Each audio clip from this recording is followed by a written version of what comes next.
This is my list of the top 10 most beautiful towns on the island of Newfoundland in the province of Newfoundland and Labrador, Canada. It's my list based on my experiences. No AI generation robotic voices in this video. This is what I can tell you from what my own eyes have seen, where my own feet have touched the ground. To kick it all off, for number 10 on this list, the town that I'm picking is Rose Blanche Harbor Lacoux. It is, depending on your starting point, it's either the furthest point that you can drive in many respects, or it may be a quick detour before heading toward some other more well-known destinations in Newfoundland. So what I mean by that is if you're starting from the St. John's area, you're starting from what we call mile 1 of the Trans-Canada Highway, Highway 1, and you literally drive the entire way across the province to Port aux Basques. And for most people, Port aux Basques is the end point of the Highway 1, the Trans-Canada Highway. Which, I mean, technically it is, but there's the Highway 470 that starts in Port aux Basques, and it'll take you east as far as Rose Blanche Harbor Lacoux. So in many ways, this is kind of tucked away in a corner that is overlooked by a lot of people, because after driving across the highway thinking Port aux Basques is your end destination, you may not be so inclined to venture a little further in on the southwest coast, but you should. The town is really beautiful. It's somewhat of a stereotypical picturesque fishing community with two little bays, one bigger than the other, and houses dotting the cliffs that sort of overlook the little coves. But there's the Rose Blanche Lighthouse, which is, in my opinion, the most beautiful lighthouse in Newfoundland and Labrador. But it's different. It's a stone-built lighthouse. It was rebuilt in 1997 after falling into disrepair and kind of abandoned from the 1940s up until the 1990s. And what you're looking at now is essentially a recreation of a historic building, but they did a really good job on it. They've documented it so you can see how it was rebuilt in 1997. But to get into the lighthouse, you have to go through the town, and it's definitely worth the visit because, as I said, it's number 10 on my list of the most beautiful towns in Newfoundland.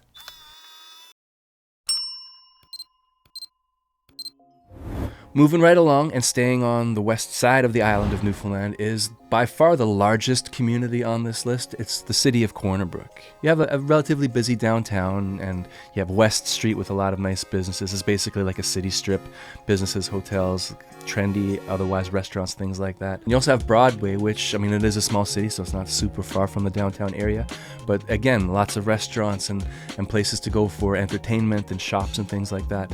So it feels more urban than Mount Pearl, which I use that as an example because it's technically a city. It's incorporated as a city, but it does not feel like a city. It's very suburban. But Corner Brook has sort of a self-sustaining feel to it. Now, the main reason that Corner Brook developed into a city is the pulp and paper mill, which is in the heart of the city, sort of on the water. And the city's kind of built up as if it's a stadium, like sort of an auditorium with sort of like sloping hills going in toward the water. And the stage would be where the pulp and paper mill is. And I remember the first time I ever saw it, I was like, it's sort of like unfortunate that it's there, as important as it is for the history of the community, because it's just billowing this smoke from its smokestacks. But as my good friend Kevin from Discovering NL with Kevin let me know, this is actually where clouds come from.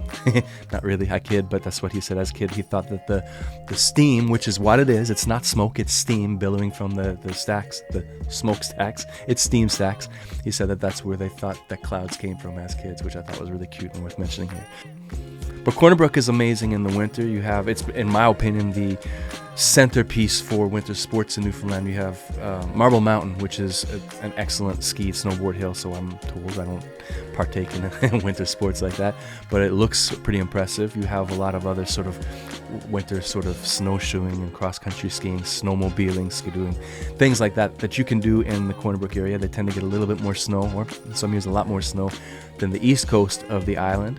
Corner Brook seems to have real seasons, and in the summer it's actually a very, very nice city as well. I've spent time in the dead of the winter in January, and also in the summer as well recently over the past few years. So definitely a lot of beauty just naturally, but also the fact that you have 4 distinct seasons in the city. I gotta put Corner Brook on this list. Kings Point is a small town located in Green Bay, White Bay. It's technically on the Burin Peninsula, but it's not really considered part of the Burin Peninsula, but it's on that landmass. You can't get to Kings Point from the towns on the Burin Peninsula. You have to get back to the Trans-Canada Highway and loop back up. We're in Kings Point right now. It's a little town pretty close to Springdale. You might be familiar with Springdale. Kings Point is a unique town. Doesn't really have a strong fishing history at all. It's more of a logging community. It's on the water, so I always imagine in any community that's on the water, there's probably some fishing, but it's not a typical Newfoundland small town, right? Beautiful place. I spent some time there in the fall of 2023, so I got to experience some changes in the colors of the trees, the leaves on the trees, which was very, very impressive. You don't get to see that in Avalon very often because the winds are so high, but it was really nice to see some different colors. A little bit of a tourist stretch, which just looked really beautiful. A couple of little shops and museums and things like that. My brother actually taught here for a couple of years back, 5 or 6 years ago, I think, a little while ago. But we wanted to pop in to see where he lived for a little while. And I just never really expected much. He just said it was a beautiful small town, but you can say that about almost every small town in Newfoundland. But it really stood out to me for one reason or another, but I guess it comes out to how it's just kind of a different sort of town. The history is different, the look of it is different, and I have to have it on this list so you can make a point to take a little detour off the highway if you're passing that area just to see this town.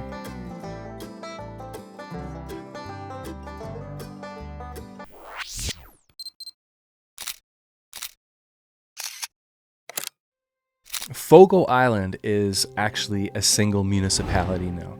If you go to Fogo Island, you can clearly feel the distinction between the old town of Fogo, Joe Bat's Arm, Tilting.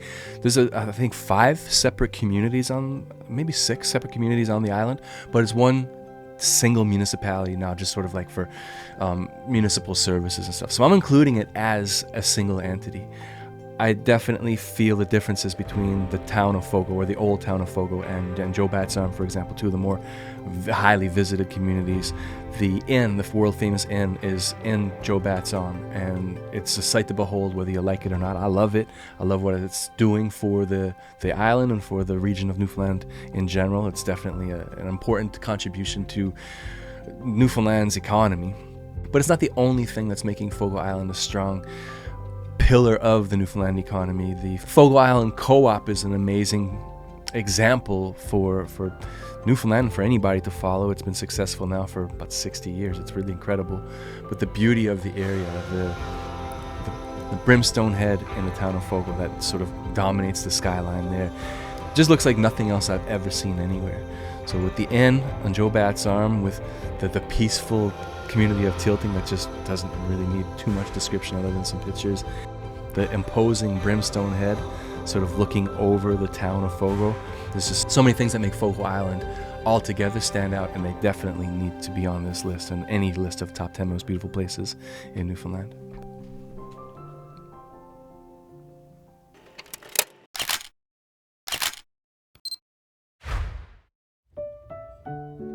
The town of Placentia is sort of like the gateway to the southwest corner of the Avalon Peninsula. The history of Placentia is as rich as any community in North America, but the thing that stands out for me for the purposes of this video is the uniqueness of the landscape of the town. There's nothing else like it that I'm aware of anywhere in Newfoundland. We're in Placentia now, just to give you another shot of that because it's just amazing. We're up at Castle Hill right now. Is this flat plain where the town is built on, surrounded of course by water, as many places in Newfoundland are, and large hills. I wouldn't call them mountains, but some people might. And it really makes the area just stand out as a very unique place. There's a large drawbridge that sort of dominates the skyline as well, which is yet another unique feature in Newfoundland, and I really appreciate how that looks to the town. But I mean, you can see for yourself here from this footage, it's just a very unique looking town. How the area was so flat relative to the rest of the immediate area is really interesting to me. And if you go to Castle Hill, which is a National Historic Site just outside the town, and you overlook the town, it's really impressive to see just how unique this town is.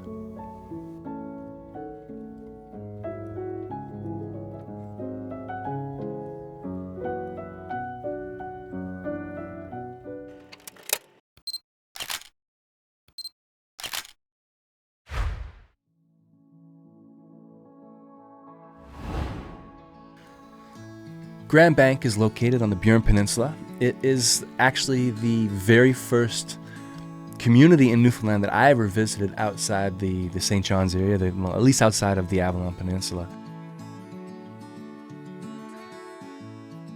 This is another one of those towns where I made a dedicated video about recently from a recent road trip, and I invite you to click into that video after this one if you're interested in learning more. But it was my sort of eye-opening experience into what traditional Newfoundland communities look like.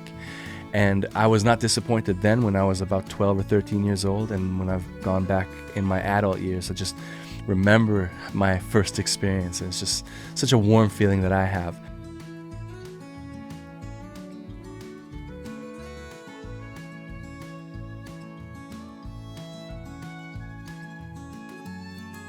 It's another town with a rich fishing history. They have an interesting tie to the French islands of St. Pierre and Miquelon, just like Fortune and Bellorum and Fortune Bay and some of these other communities that were basically populated by residents from St. Pierre back in the day. They have a pretty rich built heritage. They have some historic buildings that were preserved or restored recently that really make it stand out as a true representation of a time that has really passed us by.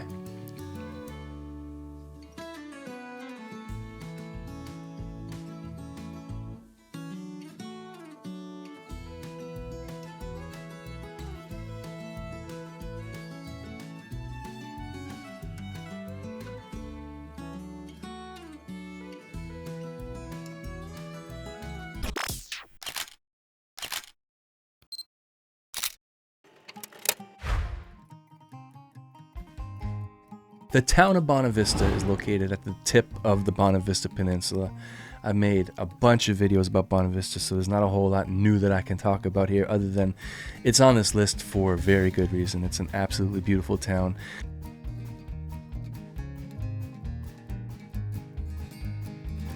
Residents of Bonavista should be very proud of what they've been able to do over the past 10 or 15 years, rebounding from the devastating cod moratorium. It's still a shadow of what it was at one point, but in a lot of ways, the future does look very bright. It does look like they've been able to diversify their economy, where fishing is still very important to the town. It's not the only game in town anymore, and there are a lot of people that can claim to be successful business people, people from Newfoundland, people from elsewhere that have come to Bonavista to help turn the fortunes of the town around.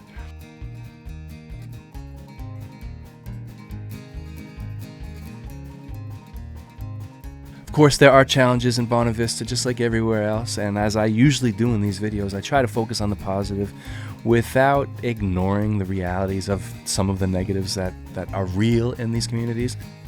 But all in all, if we're talking about the beauty of the town, whether it be the landscape of Bonavista, the built heritage of the town, or the general area that leads up to Bonavista, there are a number of reasons why I'm including the town of Bonavista so high on this list.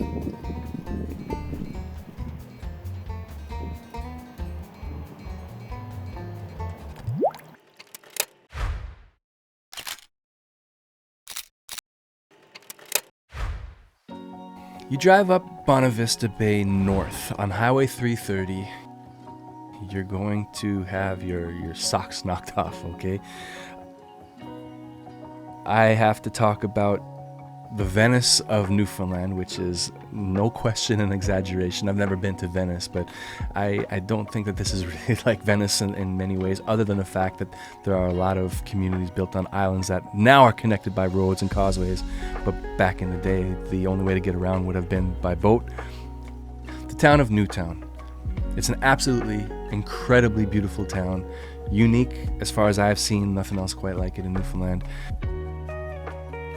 They have the restored Barber Heritage properties. You know, I showed up literally the day after the season closed in September of 2024, so I wasn't able to visit any of the actual buildings, but they are open through the standard tourist season from about May through early September every year. But just to see them and see the work that's been put into this area over the last few years, it just makes an already beautiful town a must-see destination on any Newfoundland road trip.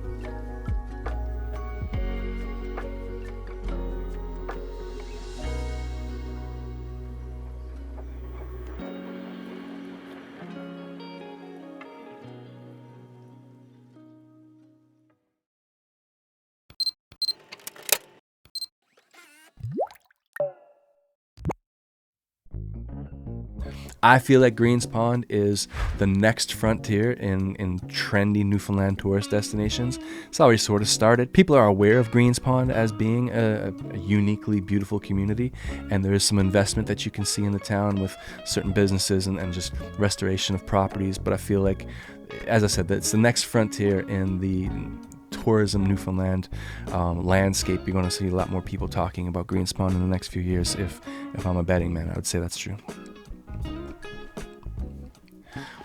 I gotta say, for a lot of the communities that are on this top 10 most beautiful towns list, there are separate dedicated videos, so I'll link any of the videos that apply to any of these towns in the description below, so you can get a bit of a deeper dive into my experience in these towns. But Greens Pond is one of the towns that I did a recent video on just a few months ago that I hoped to touch on a lot of the important points, and feedback from local residents make me feel like I've done them justice. So please, by all means, after this video, go take a look at that video to learn more about my experience in Greens Pond. But it's on this list. It's a neighboring community essentially of Newtown. It's about 30 minutes down the road and feels like a completely separate world, even though they're so close to each other. A lot of the things that tie the two communities with the inshore fishing history, the landscape, the way that the geology is with these shallow water shorelines in both of these communities, they have a lot of similarities, but you don't feel like it's just a single community by any means. They definitely stand out. Greens Pond is, just like I said with Newtown, shockingly beautiful, and the experience that I had there with my family in September of 2024, I definitely felt like we're warmly invited to come back at any time.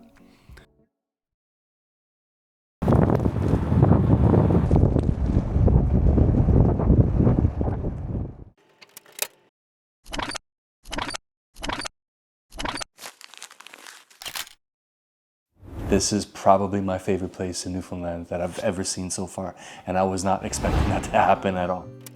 There's a lot more I can say about the specifics of what makes Harbour Breton so beautiful, but the reason I think why it stands out as the most beautiful town in Newfoundland for me partially owes itself to the surprise, the shock that I felt when I was there. I just wasn't ready for it to be as impressive as it was.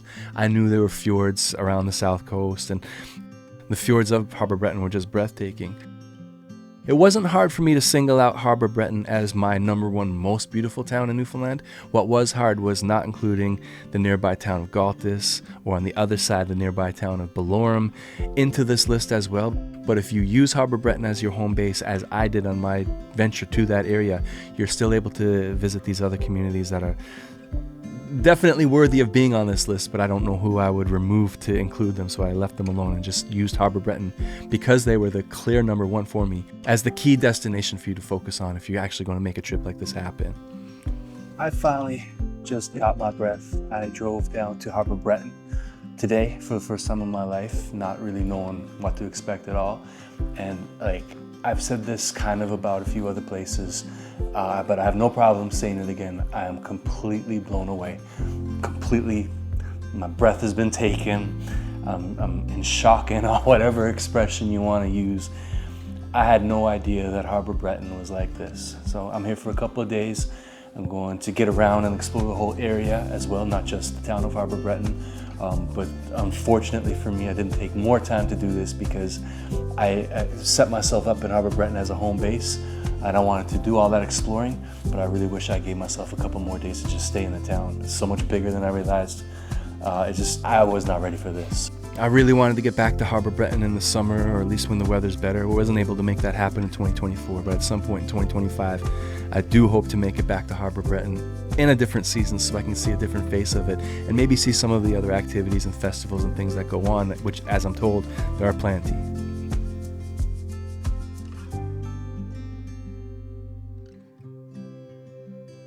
I'm not trying to cause a racket to start the year, but if your town or the town you feel is the most beautiful didn't make it to this list, please let me know in the comments. Or more specifically, if there's a town that you want to add, tell me which town you take off of this list. I'm genuinely curious.